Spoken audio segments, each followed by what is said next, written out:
Hola amigos nuevamente. En el último encuentro, en la clase número 4, hablamos cómo se había formado el 13º gobierno liderado por Levi Eshkol y cómo a lo largo de sus 3 años fue perdiendo fuerza principalmente por la crisis económica o por la recesión producida por el fin de la alía masiva, de la inmigración masiva, un detenimiento de la economía por la poca construcción, un aumento del desempleo a causa también de los recortes. El gobierno intenta de alguna manera impulsar la importación de productos para así obligar a los productores israelíes a producir mejor y a que haya una mayor calidad. De todas formas, estamos hablando de una época de recesión real que viene acompañado con una serie de sucesos pequeñitos. Por ejemplo, en el año 1966, el primer israelí en recibir un premio Nobel, que fue el premio Nobel de Literatura recibido en el año 66 por Shai Agnon.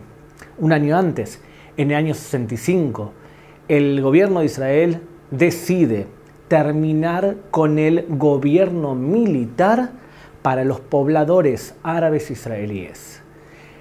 Desde la creación del Estado de Israel en el 48, desde la independencia del Estado de Israel, los árabes en Israel vivían bajo un gobierno militar. Significa que cuando ellos querían ir a el médico en otra ciudad, tenían que pedir permiso a su referente militar. ¿Eso por qué era? Y era esencialmente porque los árabes en Israel se identificaban e incluso habían apoyado a sus hermanos que durante la guerra de independencia habían atacado a Israel. Habían quedado aproximadamente unos 113.000, un poco más, de árabes israelíes como parte del Estado de Israel, como ciudadanos israelíes.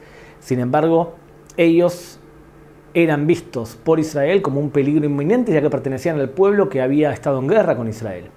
De todas formas, ese gobierno militar fue terminado, culminado, y los ciudadanos en Israel pudieron moverse, los ciudadanos árabes en Israel podían moverse ahora libremente sin ningún tipo de problema. En el año 66, empieza a moverse el primer pacifista israelí, pacifista en serio, llamado Avi Natan, que era un piloto de avión y tomó su avión y se fue a Egipto a intentar encontrarse con el presidente Nasser. Nasser le dijo muchas gracias por haber venido, no se encontró con él y lo mandó de vuelta a Israel. De todas formas, era un intento simpático de alguien que en el futuro iba a levantar una radio pirata que se llamaba la Radio de la Paz y que transmitía justamente ese tipo de ideología, esencialmente en los años 70.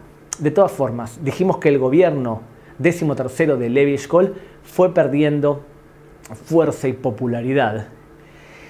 Y lo que sucedió es lo siguiente. Vamos a hacer un corte aquí y vamos a ir a otro lado. Yo expliqué que en los años 50 llega al poder en Egipto Gamal Abdel Nasser, en el año 54. Y él lidera una ideología que la conocemos como el panarabismo, que lo que decía es: todos los árabes somos hermanos, los imperios son los que oprimen a los árabes y por eso estamos mal, el gobierno tiene que intervenir en la economía del país para conseguir algún tipo de justicia social, o sea, eran socialistas. Y nosotros, los egipcios, tenemos que ser los líderes del mundo árabe. Y lo que nos une a todos es el hecho que somos árabes. ¿Quién es árabe? El que habla árabe. El cáncer del mundo árabe es aquel que no es árabe. Y ese alguien es el Estado de Israel. Por lo tanto, hay que destruir el Estado de Israel. Ese panarabismo motivó que Nasser emprendiese campañas para imponer ese panarabismo socialista en todo el Medio Oriente. Algunos países, como por ejemplo Arabia Saudita, que eran ricos y fuertes, le pagaban a Nasser para que impulse ese panarabismo, pero fuera de su país. O sea, no lo querían dentro de Arabia Saudita. Países más pobres, como por ejemplo Jordania, no podían negarse a la influencia de Nasser porque justamente eran muy débiles.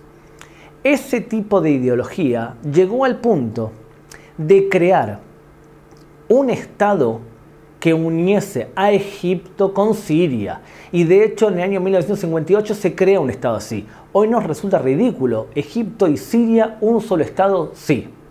Se creó un Estado bajo el espíritu de ese panarabismo. Muy bien.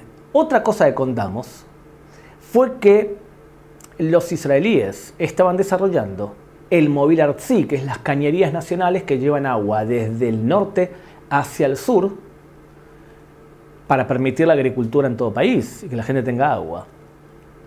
Esos trabajos del Mobil Artzi, un trabajo grande de ingeniería, provocaron que tanto Siria como el Líbano intentasen cambiar el trayecto del agua que llegaba hacia el mar de la Galilea para de esa forma no permitir que tuviese sentido el Mobil Artzi, las cañerías nacionales. Ahora hay que tener en cuenta,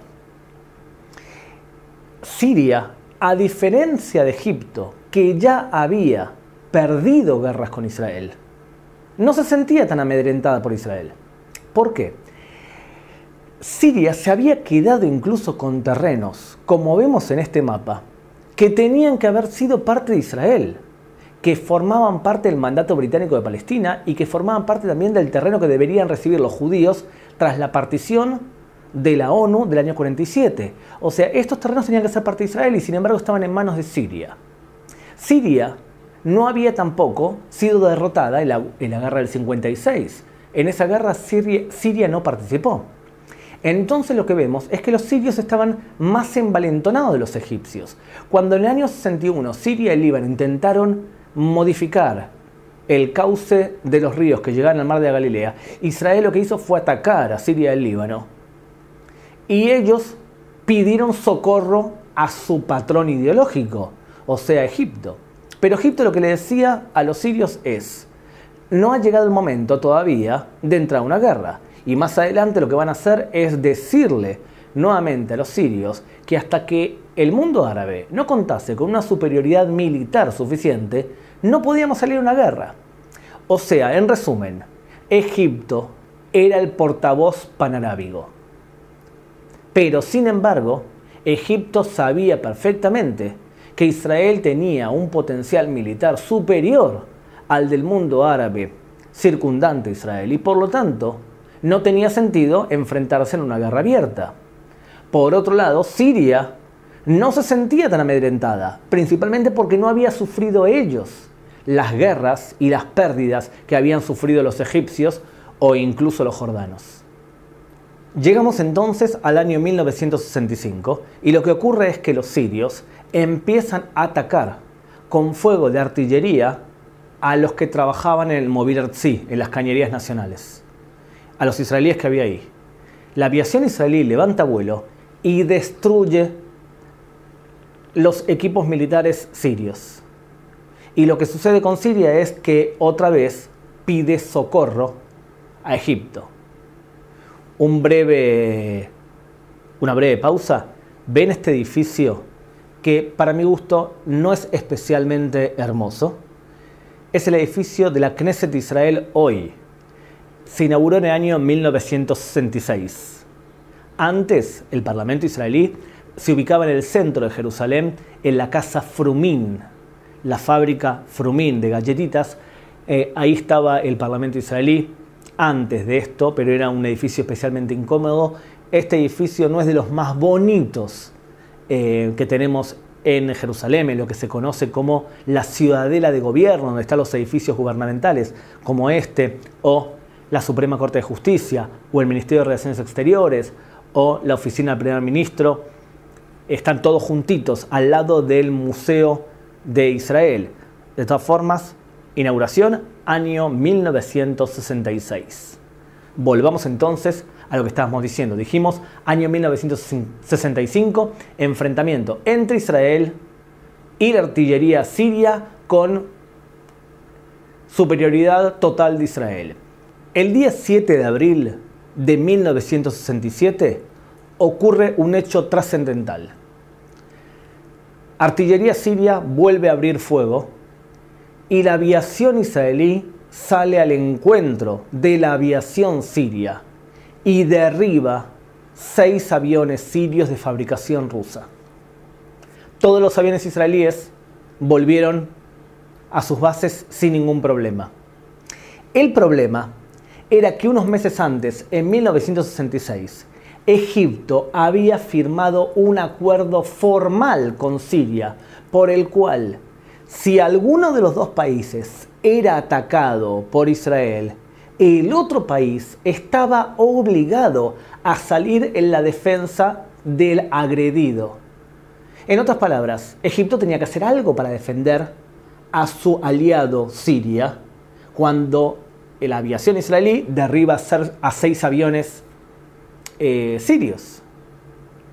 Hay que entenderlo. Si Nasser no respondía a lo que era visto como una agresión israelí a Siria, entonces Nasser iba a perder parte de esa posición de liderazgo de la que tanto se ufanaba. O sea, yo soy el líder del mundo árabe, pero cuando tengo que responder y defender a alguien que es aliado mío, ¿no lo hago? Egipto y Nasser tenían que hacer algo. Nos íbamos acercando a la fiesta de la independencia del 19 aniversario de la creación del Estado de Israel, de la independencia del Estado de Israel, y ocurría un hecho completamente surrealista. Había una marcha militar en la Universidad Hebrea de Jerusalén, de Givat Ram, donde el ejército israelí desfilaba prácticamente sin armas, porque según el acuerdo de cese de fuego del año 49 entre Israel y Jordania, Israel no podía introducir a Jerusalén X cantidad de armas, y por lo tanto la marcha militar la teníamos que hacer en Israel sin armas. Era un tanto surrealista. Ese mismo día de la independencia, el jefe del Estado Mayor del Ejército, Yitzhak Rabin, le informa al primer ministro y ministro de Defensa, Levi Eshkol: los egipcios acaban de introducir soldados a la península del Sinaí, violando el compromiso que habían acordado tras la Guerra del 56 o Guerra del Sinaí. Esto era la primera forma con la que Nasser demostraba al mundo árabe que se iba a tomar en serio este ataque al honor árabe que se había producido el 7 de abril cuando la aviación israelí destruyó 6 aviones sirios. Inmediatamente viene la provocación del lado del rey de Jordania, Hussein. El rey de Jordania, Hussein, se ríe de Nasser y le dice de alguna manera: usted mucho bla bla, mucho amenazar. ¿Esto es todo lo que va a hacer en contra de Israel? Eso provocó aún más a Nasser. Otra vez, Nasser tenía que hacer algo para justificar su posición de liderazgo en el mundo árabe. El 17 de mayo de 1967 ocurren 2 hechos que hacen que la guerra sea un hecho. Este 17 de mayo, el presidente de Egipto, Nasser, le ordena a los soldados de la ONU que desalojen la península del Sinaí. La misma misión que había sido acordada tras la guerra del 56. Y la ONU, de forma irresponsable, acepta salir y permitir la entrada masiva de soldados egipcios en la frontera con Israel. E inmediatamente luego, Nasser cierra el estrecho de Tirán nuevamente para bloquear el paso de barcos israelíes hacia Eilat. E inmediatamente firma un acuerdo de agresión entre Egipto, Siria y Jordania, e inmediatamente hace discursos en el Parlamento egipcio en donde dice que se acerca el día de la definición y que Israel será borrada del mapa. Por lo tanto, ¿qué tenemos? Tenemos expulsión de los soldados mediadores de la ONU, los cascos azules. Tenemos penetración e introducción de armas más allá de lo normal y ubicación de los soldados egipcios en la frontera con Israel. Un pacto de agresión Egipto, sirio y jordano en contra de Israel. El cierre del estrecho de Tirán y declaraciones claras que dicen que Egipto y sus aliados van a atacar a Israel. Esa conjunción de razones es casus belli para Israel. O sea, cada país tiene sus razones por las cuales sabe que va a ser atacado y son causas de guerra. Por lo tanto, Israel es vista como ha sido agredida simultáneamente por un montón de razones. Y como dijimos en la clase anterior, Israel entiende que lo único que le queda es salir a una guerra preventiva tras toda la serie de agresiones que son consideradas causas de guerra, incluso por la ONU. En el año 67, la ONU, salvo Rusia, estaba de acuerdo que la agredida había sido Israel, por todas las razones que acabamos de nombrar. De todas formas, lo que nosotros vemos es que dentro de Israel hay una sensación apocalíptica. Los maestros son educados, entrenados para que hagan en el Parque Ayarkon de Tel Aviv, para poder enterrar, para que tengan la capacidad para poder enterrar aproximadamente 100.000 muertos que se suponía iban a sufrir, muertos israelíes que iban a haber en la guerra de lo que sería el 67. Un estado de angustia generalizada, en donde Levi Eshkol, que es el primer ministro de Israel, es visto como una persona dubitativa. El gobierno decide esperar y no responder y calmar a su población. Y le pide a Levi Eshkol, el primer ministro, que vaya a la radio, no teníamos televisión en ese momento, que vaya a la radio y que emita un comunicado para calmar a la población. El texto que había sido escrito por Israel Galili tenía una serie de correcciones hechas a lápiz. Y cuando Levi Eshkol tiene que leer la palabra asagá, o sea, retroceso de las fuerzas, está hablando sobre las fuerzas egipcias, cuando llega a ese lugar, no entiende lo que le han escrito y de alguna manera pide la colaboración de los que estaban con él para ver qué había dicho, qué estaba escrito. Lo que sucedió fue que la gente que estaba escuchando ese discurso entiende que Levi Eshkol está tartamudeando.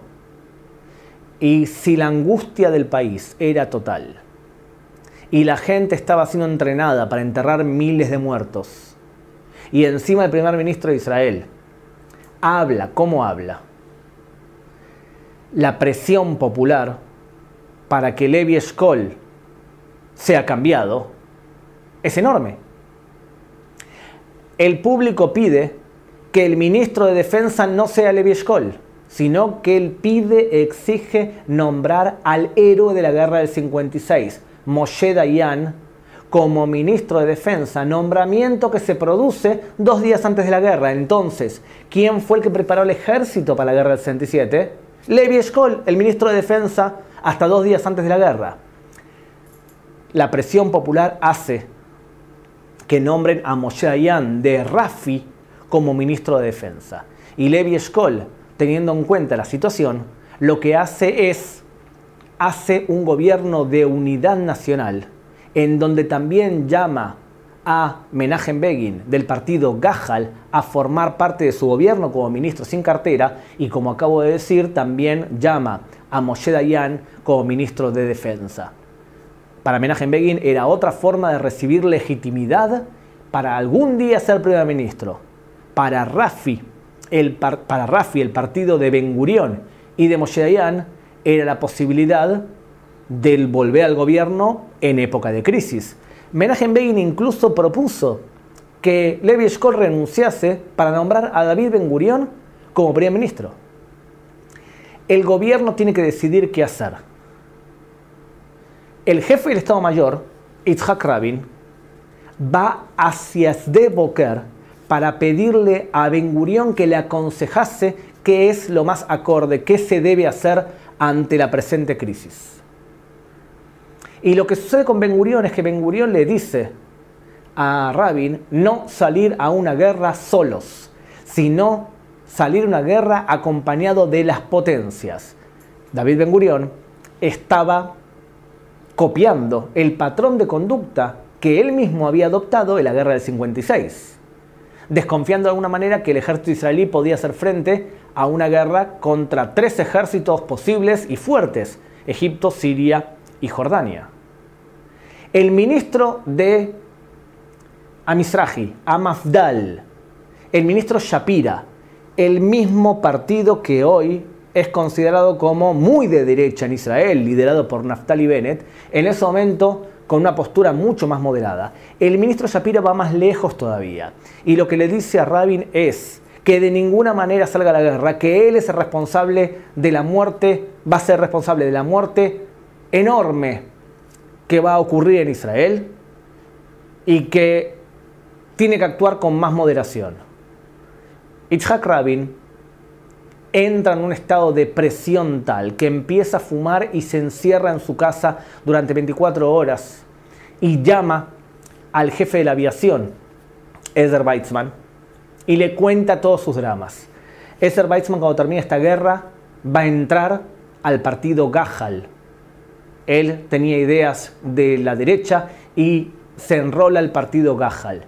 Y él es quien va a contar la crisis que sufrió Yitzhak Rabin durante los días previos a la Guerra de los 6 días. Durante años, la derecha en Israel va a acusar a Rabin que él no tiene la calidad que debe tener un líder, porque en el momento que vivimos la Guerra de los 6 días, él no supo dominar y manejar la tensión encerrándose en su casa. O sea que Rabin le contó sus problemas a alguien que no le guardó el secreto de alguna manera. De todas formas, el gobierno israelí decide sí salir a una guerra el día 5 de junio. Pero durante 48 horas intentar calmar la situación para darle a entender a los ejércitos árabes que la guerra no iba a empezar y que Israel no iba a hacer absolutamente nada. El día 5 de junio, a las 7:45 de la mañana, cuando los soldados egipcios han terminado de levantarse, miran hacia el cielo y se dan cuenta de que hoy nuevamente no va a haber guerra, por lo tanto vamos a volver a nuestros desayunos o lo que tenemos que hacer a la mañana. Una vez que se levantaron y ya se dieron cuenta que la guerra no va a empezar, en ese momento la aviación israelí sale y destruye más de 400 aviones egipcios en tierra. No solamente destruyó los aviones, destruyeron también las pistas de aterrizaje para no permitir que los aviones egipcios entrasen o pasasen de un lugar a otro. Al tener total superioridad aérea Israel en la guerra del 67, la guerra prácticamente terminó. Por lo tanto, ¿cuánto duró la guerra de los 6 días? 4 horas, que fue las horas que le tomó a Israel destruir todos los aviones que tenía el ejército egipcio y el ejército sirio. El ataque fue hacia los dos frentes. Empiezan a llegar rumores a Jordania que Israel está siendo derrotado en el frente de ataque y Jordania decide ellos empezar a bombardear Jerusalén. O sea, en el frente jordano, físicamente el que empezó la guerra fue Jordania. Empezó bombardeando Jerusalén y disparando contra el kibutz Ramat Rachel en el sur de Jerusalén, al lado donde está Kiryat Moria, la escuela de Madrijim, donde está el mirador hermoso que se ve la ciudad vieja de Jerusalén. Ahí comienza en el frente jordano la guerra del 67. En el frente egipcio, en el frente sirio, la guerra comienza cuando se cumplen todas las premisas que para Israel es casus belli claro. Una violación de la ley internacional al cerrar el estrecho de Tirán, penetración de soldados egipcios dentro del Sinaí que estaba prohibido por el acuerdo y la alianza bélica en contra de Israel. Por lo tanto, ¿quién empezó la guerra? Evidentemente Egipto, evidentemente Siria. Físicamente la empezó Jordania también. La guerra dura 6 días. En 3 días el ejército israelí destruye al ejército egipcio. En 1 día y medio más destruye al ejército sirio y en 2 días destruye al ejército jordano. Las consecuencias territoriales de la guerra de los 6 días son estas. Israel aumenta su territorio 4 veces más. Conquista de Egipto, toda la península del Sinaí. Conquista de Egipto, toda la franja de Gaza. Conquista de Siria, las alturas del Golán, que es un componente estratégico importante para poder alejar el peligro de la artillería siria. Y conquista de Jordania, todo Judea y Samaria, y también reunifica conquistando la ciudad de Jerusalén. La gente en Israel explota de júbilo, porque tras 2 semanas de tensiones, una época de espera conocida en el folclore israelí como Tkufat Hamtaná, los días, la época de la espera. Tras 2 semanas de espera, cuando pensábamos que iba a haber 100.000 muertos judíos, al final el ejército israelí sufrió poco más de 700 muertes en la guerra de los 6 días. La gente está loca de alegría, feliz. Por las calles se compran figuritas, fotos de los generales del ejército. Para los israelíes, esa era, seguramente iba a ser la última guerra. El varapalo que sufrieron los egipcios, los sirios y los jordanos los amedrentaría por años, pensaban. Esta iba a ser la última guerra. Se escribe la canción quizás más hermosa de la época moderna, escrita por judíos, que es Jerusalén de oro, de Naomi Shemer, Yerushalayim Shel Zahav. La gente está en éxtasis. Israel pasa a ser un imperio. Ahora, ¿cuál es el problema? El problema es qué hacer con esos territorios. O sea, vamos a dividirlo en varios temas. Primer tema. La conquista de Judea y Samaria, de la Franja de Gaza, hace que más de 1 millón de árabes palestinos quedasen bajo el control del ejército israelí. O sea, el ejército israelí pasa a imponer un régimen militar en todos los territorios de Judea y Samaria, la Franja de Gaza, que es lo que se debe hacer cuando un país toma otro territorio. Pero adentro viven personas. Más de 1 millón de árabes, más de 1 millón de árabes. Primer tema. Segundo tema, desde el punto de vista militar, la situación de Israel mejora muchísimo. A ver, Israel hasta la guerra del 67 no tenía profundidad territorial, como explicamos. Un ataque en contra de Israel podría perfectamente partir al país en 2.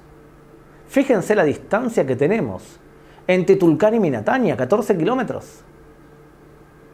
Es una distancia mínima cuando tú sales a correr en una maratón. No podrías correr ni siquiera una maratón, porque acá es solamente 14 kilómetros. En cambio, la frontera ahora con el país más poderoso de todos los países árabes, que es Egipto, queda a 12 horas en auto. Israel conquista todo el Sinaí, pero también conquista el canal de Suez, humillando a los egipcios. Hay quienes dicen que Israel no tendría que haber conquistado el canal de Suez, sino tendría que haber conquistado todo menos el canal de Suez, para hacer que los egipcios no tomasen nuevos riesgos y no atacasen nuevamente a Israel por miedo a perder ese canal de Suez, que era una entrada de ingresos importantes para la economía egipcia. Israel también conquistó el canal de Suez. Israel también se quedó con el Sinaí y los pocos pozos de petróleo que hay en esa región. O sea que desde el punto de vista de la seguridad de Israel, Israel ganaba profundidad territorial. Ganaba 12 horas de ataque de tanques entre el canal de Suez y Tel Aviv. Ganaba todos los terrenos de Judea y Samaria, cosa que hacía que las montañas que están al lado del río Jordán sirviesen como una especie de traba para la penetración de una invasión futura. E Israel ganaba todo el Golán con sus hermosas alturas que hacían que el peligro se alejase. O sea, desde el punto de vista militar, evidentemente Israel estaba en una situación muchísimo mejor. Desde el punto de vista de la imagen pública de Israel, la imagen era sensacional. El pequeño David había logrado derrotar a 3 ejércitos, los grandes Goliat, los grandes agresores, que habían atacado a Israel, y Israel sola, la pequeña Israel, había logrado vencer, derrotar a todos los demás. Fue la época donde Israel era admirada por el mundo. Tanto es así que Israel empieza a vender cada vez más armas de fabricación israelí o equipos militares gracias al prestigio ganado en la guerra del 67. Desde el punto de vista internacional, el Consejo de Seguridad de la ONU aprueba la Declaración 242 del Consejo de Seguridad de la ONU del año 1967, que se basa en 3 premisas básicas. La primera premisa: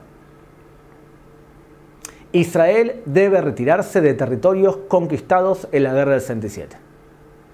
Presta atención, los que escribieron esta resolución del Consejo de Seguridad de la ONU, entre ellos Alan Dershowitz, se preocuparon de establecer claramente que Israel, al haber sido el agredido en la guerra del 67, tenía derecho a castigar a los agresores, quedándose con parte del terreno para aumentar su capacidad para defenderse.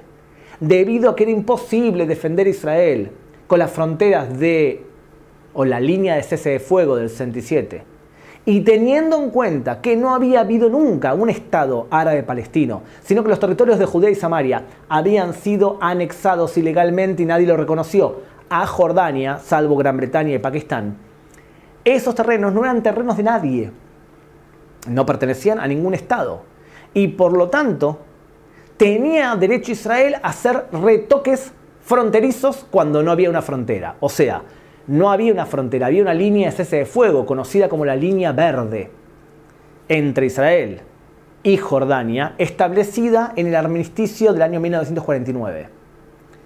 Eso, mal llamado a veces la frontera del 67, que no era ninguna frontera, en una línea de separación de fuerzas, fue violada por Jordania al iniciar la guerra del 67. Lo que decía en el primer punto de la resolución 242 del Consejo de Seguridad de la ONU es: Israel debe retirarse de territorios conquistados en la guerra del 67. No decía todos, porque entendía que ahí iba a haber retoques fronterizos. El segundo punto que decía es: los países árabes deben reconocer a Israel.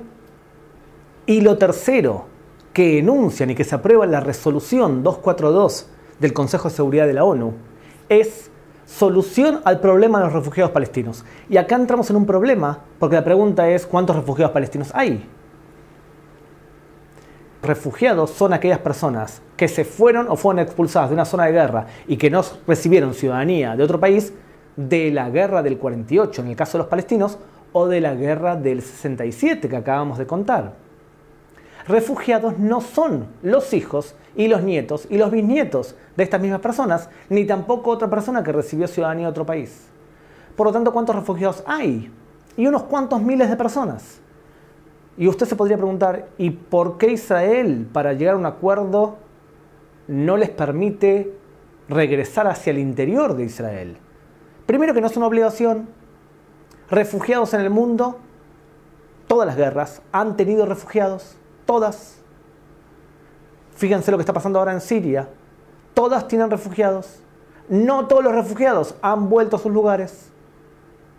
Por lo tanto, no es una obligación. De todas formas, imagínense que Israel sí aceptaría la opción de permitir el regreso de quien es refugiado. Lo que dice el Estado de Israel es: la Asamblea General de la ONU aprobó una resolución que es bastante aceptada entre los países, y es la resolución 194, que dice que los refugiados deben regresar a sus hogares, pero también dice que deben reconocer al Estado de Israel.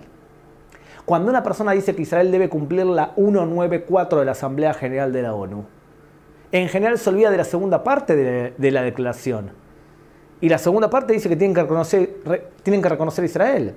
Y ese segundo punto, los países árabes e incluso los palestinos muchas veces, o parte de los palestinos, no lo hacen y no han reconocido.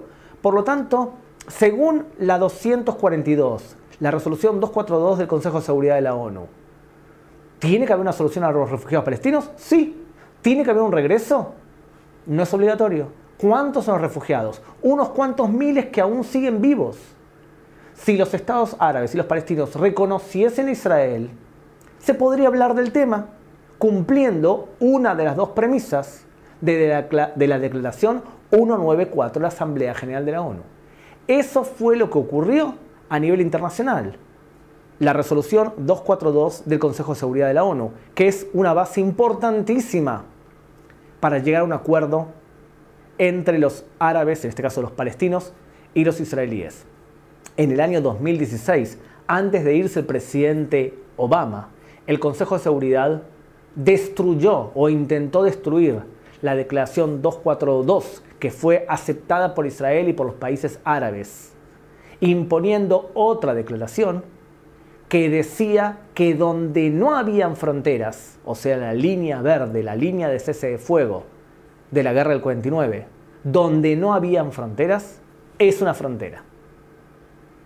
Esta declaración, esta resolución, vamos a hablar sobre ella mucho más adelante. Pero la base del proceso de paz es la declaración, la resolución 242 del Consejo de Seguridad de la ONU.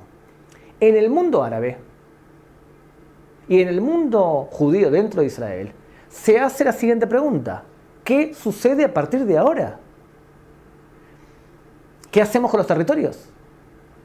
En sesión secreta, el gabinete de Israel decide que el Sinaí va a ser utilizado como moneda de cambio para en el futuro firmar un acuerdo de paz con Egipto. Y lo mismo va a ocurrir con las alturas del Golán. Sin embargo, debido a que Israel y el pueblo judío tienen muchos nexos históricos sobre la zona de Judea y Samaria, los territorios donde se desarrolló la historia del pueblo judío. Tengan en cuenta, en Hebrón están enterrados los patriarcas del pueblo judío, Abraham, Isaac y Jacob. En Belén es donde, por ejemplo, nació el rey David. En Shiloh es donde fue la primera capital del pueblo judío. En Shem fue ungido reyes de Israel. O sea, tenemos que la historia del pueblo judío se desarrolló en Judea y Samaria, y no en la costa donde los fenicios o los filisteos eran más fuertes durante muchos periodos de tiempo. Entonces el pueblo judío dice, ¿qué hacemos con esos territorios? Bueno, aquí hay dos opciones. La primera opción es la del ministro Yigal Allon. Ya lo nombré varias veces. Yigal Allon. Yigal Allon lo que dice es, Israel quiere seguir siendo un Estado judío y democrático. Israel no quiere darle ciudadanía al millón y poco de árabes palestinos que han sido ocupados, conquistados, anexados por Israel. Israel quiere devolver territorios, pero Israel debe preocuparse por su seguridad. Y por lo tanto lo que tenemos que hacer es ocupar y mantener el dominio de las montañas de Oriente. Esas montañas, laderas montañosas que miran hacia Jordania, para evitar que Jordania nos vuelva a invadir. Y de esta forma tener un control sobre el valle del Jordán, sobre el río Jordán y las montañas anexas que miran hacia Jordania. Pero todo el resto del terreno puede ser devuelto a alguien para firmar un acuerdo de paz. Y se deberá crear o un estado o devolverla a Jordania, donde vive la mayoría de la población árabe palestina, que son las ciudades más importantes, y de este lugar hacia Jordania van a pasar por una especie de camino por la zona de Jericó, y de esta forma Israel va a poder seguir defendiendo su seguridad sin anexar a tantos árabes. Este plan, el plan Allon, era un plan que definía de qué forma se iba a solucionar el tema o de qué forma iba a haber un acuerdo final. Era una solución final, devolución o entrega de territorios conquistados en la guerra del 67, salvo exceptuando temas militares, para aumentar la seguridad de Israel. Y eso se hace, como ya lo expliqué, dominando las colinas que estaban mirando hacia la zona del Jordán. ¿Está claro? Ustedes no me pueden responder porque estamos filmando esto, pero no importa. Otra postura era la del ministro de Defensa, Moshe Dayan. Y Moshe Dayan lo que decía es, no hay posibilidad de llegar a un acuerdo con los árabes ahora. Por lo tanto, no podemos planificar un acuerdo final que ponga punto final al tema del dominio de los judíos en Judea y Samaria. Lo que tenemos que hacer es pasos intermedios, tomar medidas intermedias, como por ejemplo, permitir que los árabes palestinos que viven en Judea y Samaria sigan viviendo como jordanos Y para eso vamos a abrir puentes por donde van a pasar ellos y van a poder ir y volver sin ningún problema. Y de esta forma le vamos a afectar a la vida menos, vamos a aumentar la confianza y quizás mañana podamos llegar a un acuerdo.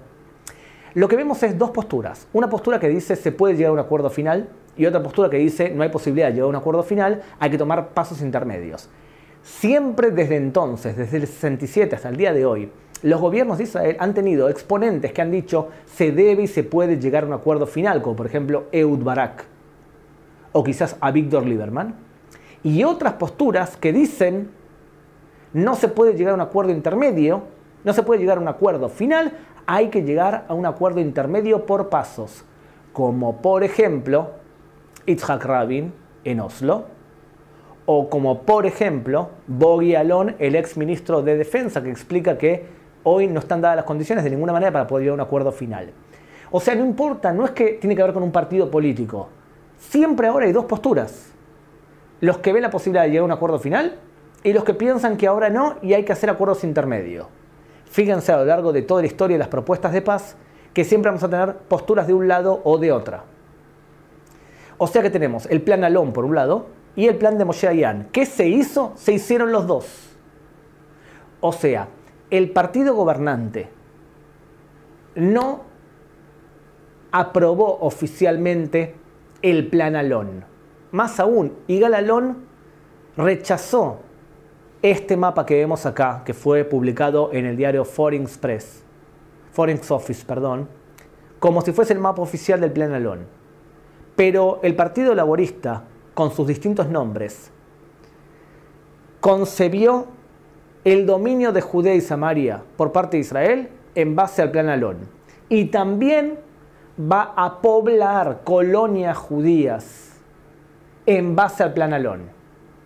Las primeras colonias judías van a ser ubicadas en Hebrón, en Kiryat Arba, que forma parte de la línea montañosa que decía Yigal Alon, y todas las colonias que vemos en el Valle del Jordán, que hoy son alrededor de 6.000 habitantes, que viven en el Valle del Jordán mirando Jordania. Estas colonias fueron poblaciones, colonias judías en el marco del plan Alon, para aumentar la capacidad de Israel, defensiva de Israel. También se aprobó abrir los puentes, como decía Moshe Dayan. El tema es por qué Israel no decidió qué hacer con los territorios. Porque en agosto del año 1967 la Liga Árabe se reúne en Jartum, la capital de Sudán, y declara las tres no de Jartum. O sea, no vamos a negociar con Israel, no vamos a reconocer Israel y no va a haber paz con Israel. Por lo tanto, el gobierno de Israel, el día séptimo, tras la guerra de los 6 días, tenía que decidir, pero no tenía a quién devolverle territorios. Por lo tanto, la pregunta era, ¿qué hacer? ¿El plan Alon o el plan Moshe Dayan? Era una pregunta teórica, no había con quién negociar. Porque la Liga Árabe claramente dijo, no vamos a negociar, más aún. Egipto fue destruida militarmente en la guerra de los 6 días. Pero inmediatamente después de la guerra, Rusia rearmó rápidamente al ejército egipto y al ejército sirio, incluso con misiles que los norteamericanos no tenían respuesta. O sea que inmediatamente después de la guerra del 67 vemos que Egipto vuelve a ser un problema militar para Israel, a pesar del golpe que recibieron en la misma guerra de los 6 días. Sí, hubo personas dentro de Israel que dijeron que el dominio de una población extranjera iba a traer una degradación moral terrible, como el profesor Yeshayahu Leibovich. Pero en general la población israelí se enamoró de los territorios, se enamoró de volver a Judea y Samaria, se enamoró de eso y por lo tanto el mapa político israelí se va hacia la derecha. Y se achican las diferencias entre partidos como Gajal, que siempre había dicho que los territorios pertenecían a los judíos, y partidos de la izquierda que ahora están enamorados de los territorios. Tanto es así que inmediatamente después de la guerra de los 6 días se decide formar un partido político único entre Ahdut Avodah, Mapai, que se llamaba, como dijimos, el Maraj, pero unen a Rafi, el partido de Ben Gurión, y forman un partido en el cual el 50% del poder lo va a tener Mapai y el otro 25% cada uno Ahdut Avodah y Rafi. Y este partido, fundado inmediatamente después de la Guerra de los 6 días, se llama Mifleget Avodah, el Partido Laborista. Y el Partido Laborista se funda en el año 68 como una unión de 3 partidos cercanos ideológicamente. ¿Todos los de Rafi se unieron a Mifleget Avodah? No. Moshe Dayan sí, Shimon Peres sí, pero David Ben Gurión decide no unirse a ellos y forma una lista aparte llamada la lista oficial, Reshimá Mamlachtit, y se postula nuevamente a la Knesset en el futuro y va a recibir 4 diputados. Ben Gurión va a seguir siendo diputado por esa lista política que no se unió al Partido Laborista hasta años 70, cuando se va a retirar a escribir sus memorias, falleciendo en el año 73. El cambio más abrupto se ve en el mapa político dentro del Mafdal, que era un partido de la Mizrahia. Mafdal era un partido, digamos, que políticamente era de centro-izquierda.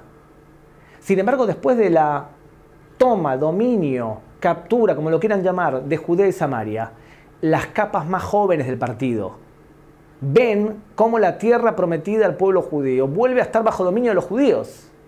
Y el partido hace un cambio generacional enorme. Tanto es así que hoy en día el Mafdal, que hoy se llama Beit HaYehudi, es considerado un partido mucho más derechista que el Likud. Antes de la guerra de los 6 días, incluso un ministro, el ministro Shapira, le había dicho a Yitzhak Rabin que él iba a ser el culpable de las grandes desgracias de Israel. Entonces, ¿qué tenemos? El mapa político se va hacia la derecha. No sabemos o no podemos decidir qué hacer con los territorios. La comunidad internacional dice, declaración, resolución 242 del Consejo de Seguridad. ¿Qué dicen los propios árabes? Muy bien, dentro de los árabes también hay un cambio generacional. La OLP deja de ser un títere de Nasser que perdió prestigio para ser dominada por el líder de la agrupación Fatah. Y este líder se llama Yasser Arafat, que lo que hace es extremizar aún más la postura palestina y palestinizar a la OLP. La OLP pasa a ser dominada por un radical que era Yasser Arafat, líder de la minoría, el grupo Fatah dentro de la OLP. Y lo que hace es imponer una agenda palestina propia y menos panarabista. El 26 de febrero del año 1969 fallece de un ataque al corazón el primer ministro de Israel, Levi Eshkol. Levi Eshkol, que era acusado de dubitativo. Levi Eshkol, el mismo que fue el único primer ministro que se casó durante su cadencia de primer ministro. Levi Eshkol, que fue ministro de Defensa de Israel y que preparó al ejército de Israel para la guerra más exitosa desde el punto de vista militar que ha tenido el Estado de Israel, fallecía. Y de alguna manera creo yo que la historia ha sido muy injusta con Levi Eshkol, porque cuando se habla de la guerra del 67, de la guerra de los 6 días, se suele decir que los 2 grandes héroes de la guerra del 67 fueron Yitzhak Rabin, jefe del Estado Mayor del Ejército, y Moshe Dayan, ministro de Defensa. Y a veces personas no se acuerdan que el que preparó y lideró a Israel en la guerra de los 6 días fue justamente Levi Eshkol. Y les quiero decir que personalmente hay políticos israelíes que he admirado y admiro mucho. David Ben Gurión, Menachem Begin, Yitzhak Shamir, me causa mucha admiración. Y especialmente Levi Eshkol. Creo que la historia ha sido especialmente injusta con su persona. Levi Eshkol fallece, cae el gobierno número 13 del Estado de Israel y el Partido Laborista nombra hasta las próximas elecciones que se debían llevar a cabo en el año 69, nombra a una mujer enferma de cáncer, pero que acepta lo que ordena el partido, y es la señora Golda Meir, que se postula como candidata a primer ministro por el Partido Laborista en el año 69. El gobierno 14º de Israel dura desde marzo hasta diciembre del 69, dirigido por Golda Meir y vive todo el tiempo que dura la Knesset, hasta el 69. Tenemos que recordar que había un gobierno de unidad nacional, por lo tanto, cumplió su cadencia el gobierno de Israel, la sexta Knesset, y se llama elecciones. En el camino lo que vimos es que en el año 69, un submarino israelí, Dakar, que sale de Gran Bretaña, desaparece y mueren sus 69 tripulantes. Y durante años el Estado de Israel no supo dónde estaba el Dakar. Vamos a volver al Dakar dentro de unos años, pero en el año 69 desaparece el submarino Dakar. En esta misma época se le ofrece el mayor galardón quizás que tiene el Estado de Israel, que es el Premio Israel. Se lo quieren otorgar a David Ben Gurión. Y David Ben Gurión lo rechaza. Dice que él no se merece el Premio Israel. Otro ejemplo. Muy bien, elecciones para la séptima Knesset de Israel que se llevan a cabo en octubre del 69. Lo que nosotros vemos es un cambio político importante. Como el mapa se tiró hacia la derecha, el Partido Laborista decide unirse al Mapam y formar el Maharaj, que lo llamamos el Gran Maharaj, para diferenciarlo del pequeño Maharaj que era cuando estaban juntos Ahdut Avodah y Mapai. Este es el Gran Maharaj, que va a seguir unido durante muchos años, hasta los años 80, mediados de los 80, 88 oficialmente. Este partido político va a incluir a todo el centro izquierda del mapa político israelí durante muchos años. Como ya dijimos, no todos se unieron a ellos, sino que Ben Gurión se postula solo en una lista llamada la lista oficialista, la Reshimá Mamlachtit, y él se postula a la Knesset. Gahal se postula nuevamente, liderada por Menachem Begin, y estos son los resultados de la séptima Knesset de Israel.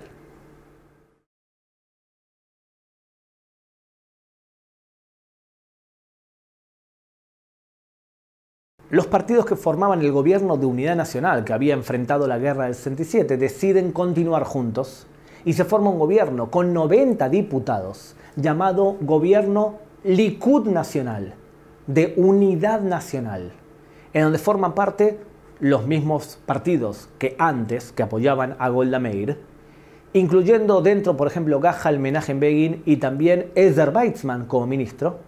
Y los dos temas que trató esta Knesset, que tendría que ser desde el año 69 hasta el año 73, 4 años, pero se extendió. Fue la primera Knesset y la única Knesset que duró más tiempo de lo que tenía que haber durado, porque cuando tenía que haber elecciones en el 73, se pospone la elección por la guerra de Yom Kippur. Entonces, en el 69 se forma este 15º gobierno de Israel.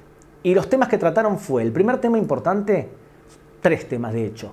El primer tema fue el plan de William Rogers, ministro de Exteriores de Estados Unidos, que deambula por la región y lo que ofrece es 3 propuestas. Vamos a quedarnos con la última. Lo que propone es que Israel se retire de territorios. Primero propuso también que Jerusalén sea nuevamente dividida o entregada, a lo cual el gobierno de Israel dijo que no. Lo que propone es concesiones territoriales y que el gobierno de Estados Unidos iba a ser el garante de la seguridad de Israel. Y cuando le proponen eso, Golda Meir y el gobierno de Israel deciden que sí, que aceptan. Uno de los integrantes del gobierno, Gahal, Menachem Begin, decide que él no va a aceptar que se ubique ninguna frontera dentro del Sinaí, y por lo tanto se divide del gobierno de Likud Leumit, o sea, de Unidad Nacional, y se separa en el año 70, cuando el gobierno acepta el plan de William Rogers. De verdad, el plan de William Rogers no llegó a demasiado por varias razones. La más importante es porque en el año 70 muere de un infarto Gamal Abdel Nasser y es reemplazado por su segundo, Anwar el-Sadat, que lo que él hace es aceptar el cese de fuego que estaba dentro del plan Rogers, pero no aceptar la paz con Israel ni tampoco el cese de fuego. O sea, él se comprometía a cumplir el cese de fuego sin necesidad de firmarlo. Porque lo que había pasado inmediatamente después de la guerra de la independencia, después de la guerra de los 6 días, perdón, de la guerra del 67, es que Egipto, como habíamos dicho, se había reforzado militarmente. Y lo que ocurrió fue que todo el tiempo atacaban la frontera entre Egipto, Canal de Suez, e Israel, o sea, el Sinaí. Esa batalla que duró más de 1 año y medio, constantes ataques egipcios, principalmente y un poco sirios, se conoce como la Guerra del Desgaste, donde murieron más soldados israelíes que la Guerra de los 6 días. El gobierno israelí decide construir una serie de bases militares a lo largo de la frontera con Egipto, llamado Línea Bar-Lev, que debía vigilar el movimiento de fuerzas egipcios, pero estar tan lejos para que la artillería no logre atacar esas bases. Esa base es la Línea Bar-Lev, es la base que va a ser atacada cuando explote la guerra de Yom Kippur. Lo que nosotros vemos es que el gobierno israelí está convencido que Egipto no se va a atrever a salir a una guerra con Israel porque simplemente no tiene superioridad aérea y no tiene superioridad militar. Israel desarrolla una concepción que dice que no tiene lógica salir a una guerra con Israel cuando tu capacidad militar es inferior. Lo mismo pensaban de Siria. Y además menos un gobernante tan débil como Anwar el-Sadat. Sadat es una persona débil comparado con Nasser. Él no se va a atrever a hacer absolutamente nada. Cuando hablamos de la concepción, tengan en cuenta, tanto era así la concepción de la superioridad principalmente aérea israelí, que antes de morirse Nasser, Israel derriba aviones egipcios piloteados por los rusos. Entonces los israelíes dicen, no hay posibilidad que un líder como Sadat, que reemplazó a Nasser, se atreva a salir a la guerra con nosotros, cuando hemos demostrado que incluso pilotos rusos la aviación israelí puede y sabe derribar. En otras palabras, había un exceso de confianza por parte de Israel. Lo que se llama la concepción. Había una concepción de excesiva confianza. Sí, Egipto firmó un acuerdo de asociación estratégica militar con Rusia en el año 71, pero los años 70, 71, 72 fueron años de relativa calma desde el punto de vista militar y de algunas incluso buenas noticias acompañadas con atentados terroristas. Por ejemplo, en el año 72 ocurre el terrible atentado en el aeropuerto de Lud, donde 3 japoneses asesinan a israelíes en el aeropuerto de Israel. También tenemos atentado de los deportistas israelíes en las Olimpiadas de Múnich, que fue ejecutado por Septiembre Negro de la OLP. Tenemos ese tipo de acciones. Tenemos también protestas internas dentro de Israel, cuando los judíos de las capas más desfavorecidas, principalmente del norte de África, salen a manifestarse en contra del gobierno porque no los toman en cuenta. Es el movimiento conocido como las Panteras Negras, copiando las Panteras Negras de Estados Unidos. Tenemos unos 100.000 inmigrantes que Rusia les abre las puertas y que llegan a Israel como nuevos inmigrantes, y eso es una buena noticia para Israel. Y empiezan a verse protestas contra el dominio israelí o el exceso de confianza producido por la guerra del 67. Entre esas protestas, por ejemplo, una obra de teatro que se llama La Reina de la Bañera, Malkat Ambatia, de Hanoch Levin, que se estrena en teatros israelíes y provoca muchas críticas, y en 19 shows desde el momento del estreno hasta que se levantó la obra solamente presentaron 19 veces por constantes amenazas de bombas y en contra de la actuación. Era una obra muy crítica hacia la situación imperante tras la guerra del 67. Más aún, incluso antes de morirse, Nasser había invitado a Nahum Goldman, presidente de la agencia judía, a visitar Egipto. Y Golda Meir no lo dejó ir, porque desconfiaba de Nasser. Entre paréntesis, ven que los temas que estamos tratando son temas relativamente menores. Los propios árabes tienen problemas. En el año 70, un grupo palestino secuestra aviones y lo lleva a Jordania. Y también intentan matar al rey de Jordania, a Hussein. Tanto es así que en septiembre del año 1970, el gobierno del rey no puede aguantar más que los palestinos hayan creado un estado dentro de Jordania y que le hagan atentados terroristas y traigan sus aviones a Jordania y que encima lo quieran matar a él. Entra con sus soldados a los campamentos de refugiados palestinos en Jordania y en septiembre de 1970 mata aproximadamente a 10.000 palestinos. Lo conocido como Septiembre Negro. Es probablemente el fin de la presencia del liderazgo palestino en Jordania. Y la dirigencia palestina pasa al norte, pasa al Líbano, donde van a hacer exactamente lo mismo que hicieron con Jordania, pero, o sea, crear un Estado palestino y desestabilizar al país desde dentro, antes en Jordania y luego desde el sur del Líbano, hasta que en el año 82 Israel va a enfrentarse a los palestinos en la primera guerra del Líbano. Todo el momento que los palestinos estuvieron en Jordania, penetraban por el Jordán y hacían atentados en Israel, en una zona conocida en Israel como la Tierra de las Persecuciones o Eretz Amirdafim. Y lo que ocurrió durante esos años fue que oficiales del ejército israelí salían a perseguir ellos mismos a los palestinos. Y morían también en combate enfrentándose a los palestinos. Uno de los temas era si es que tiene que ser así, que los oficiales del ejército sean los que encabezan a las fuerzas. Y era una discusión importante. Todo el tema de los combates en el Valle del Jordán. Estamos hablando de la época después de la guerra del 67 hasta que se calma la situación, principalmente en el lado jordano, tras la masacre hecha por el rey de Jordania, Hussein, en el Septiembre Negro contra los palestinos, matando a una cifra parecida a todos los enfrentamientos que ha habido entre Israel y los palestinos.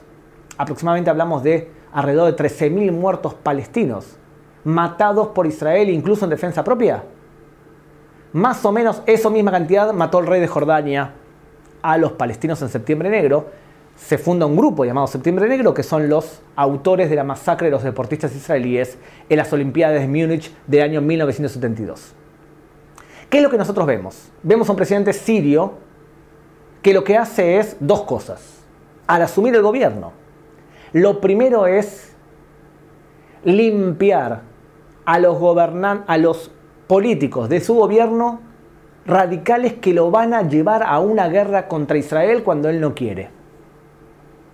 Y lo segundo que hace es decidir salir a una guerra contra Israel. Él sabe que puede ser que pierda, pero el cálculo de él es, si salimos a una guerra y le doy un suficiente golpe a Israel, la moral israelí, la confianza israelí va a caer y vamos a estar en una situación de igualdad para poder negociar.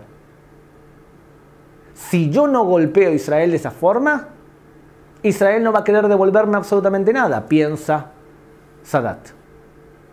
En el año 71 Sadat anuncia, este va a ser un año decisivo. No ocurrió nada. En el año 72, Sadat vuelve a decir, este va a ser un año decisivo. No ocurrió nada. En septiembre del 73, hay un combate entre la aviación israelí y la siria, y 13 aviones sirios son derribados, y un avión israelí también. A los pocos días se ven movimientos de tropas del lado egipcio principalmente, e Israel supone que ese movimiento de tropas es debido a lo que sucedió en septiembre en el frente sirio, o sea, un reacomodamiento de tropas. Porque como expliqué antes, la concepción decía que no van a salir una guerra en contra de Israel cuando tienen una inferioridad militar clara. El 6 de octubre, a las 4 de la mañana, el gobierno de Israel recibe una información de un espía doble dentro del gobierno egipcio que decía que a las 6 de la tarde de ese mismo día, que era el día del perdón, el día más sagrado para el pueblo judío, Yom Kippur, Ese día iba a empezar una guerra sorpresa desde Egipto y desde Siria.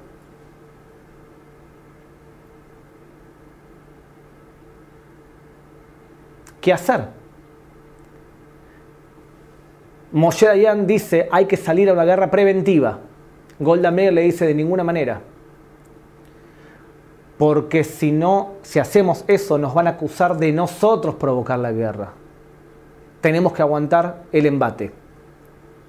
Y a las pocas horas Golda Meir decide